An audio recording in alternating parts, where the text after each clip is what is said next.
Hey Chiefs Kingdom, buckle up because what just happened after the NFL draft might completely change how we look at this roster heading into 2026.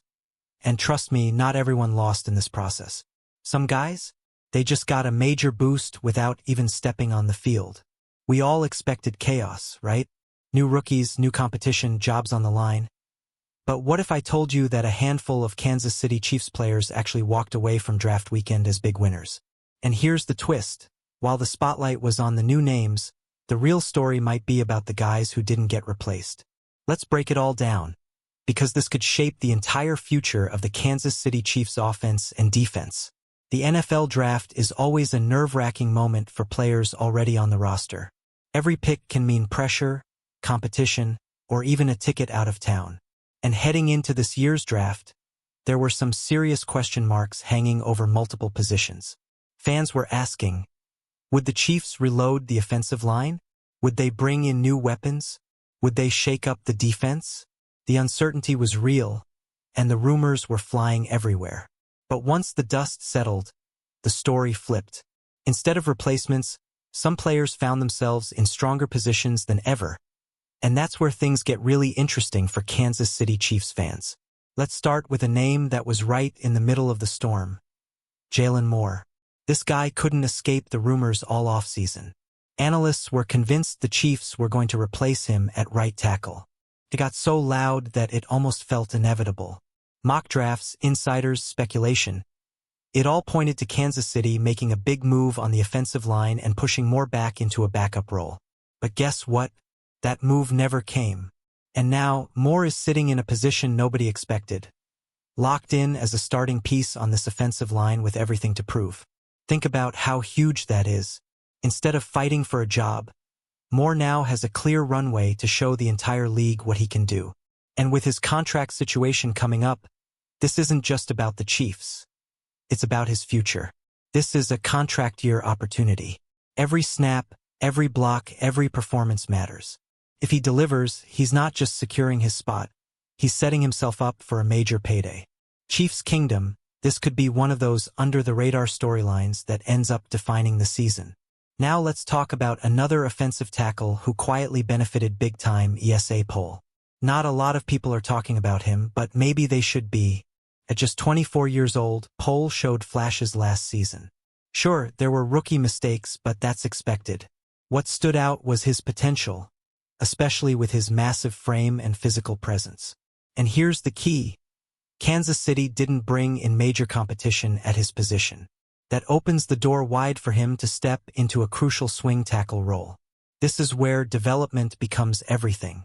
Year 2 is often when players make that leap, and Poll is in a perfect situation to do just that. Training camp reps? He's going to get more. Opportunities with the second unit? Absolutely. And if injuries hit, he could be one of the first names called. Don't be surprised if by mid-season, we're talking about ESA Poll as one of the most important depth pieces on this offensive line. Switching over to the defensive side, there's a fascinating situation unfolding with Jeffrey Bassa. This one might surprise a lot of fans. The Chiefs invested heavily in defense during the draft. Early picks, multiple selections, you'd think that would create pressure across the board, right? But not for Bassa. In fact, the opposite happened. No direct competition was brought in to challenge his specific role. That's huge, especially considering his limited defensive snaps last season. He was mostly a special teams contributor, which left a lot of questions about his future. Now, the path is clearer. With roster changes and departures, there's room for someone to step up behind the starting linebackers. And Bassa has a real shot. He's the only drafted player among that group competing for snaps, which gives him a unique edge in the evaluation process. But let's be real, it's not handed to him. He's still got to earn it.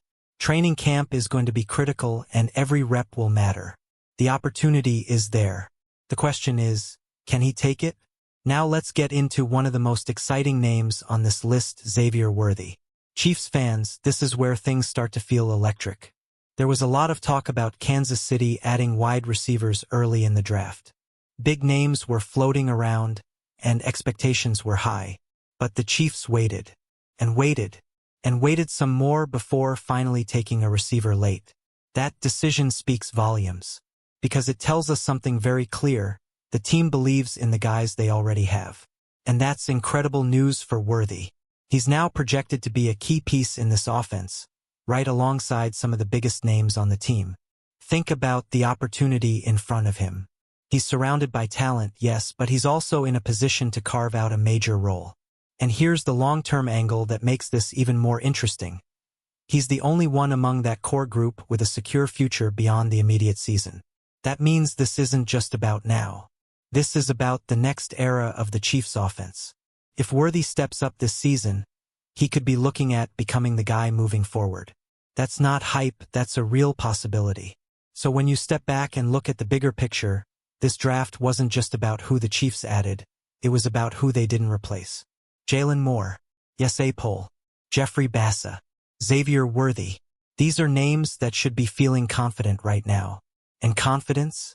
That can translate into performance, into growth, into breakout seasons. This is how championship teams evolve, not just through new talent, but through belief in the players already in the building. Now I want to hear from you, Chiefs Kingdom. Who do you think is the biggest winner after this draft? Is it Moore with his chance to secure a long-term deal? Is it Worthy stepping into a bigger offensive role? Or is there someone else flying under the radar? Drop your thoughts in the comments.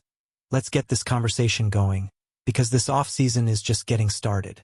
And if you're as fired up as I am about the future of the Kansas City Chiefs, make sure you smash that like button, subscribe to the channel, and share this with every Chiefs fan you know, because we're going to be breaking down everything. Every move, every update, every piece of news from the Kansas City Chiefs all season long. Let's ride, Chiefs Kingdom.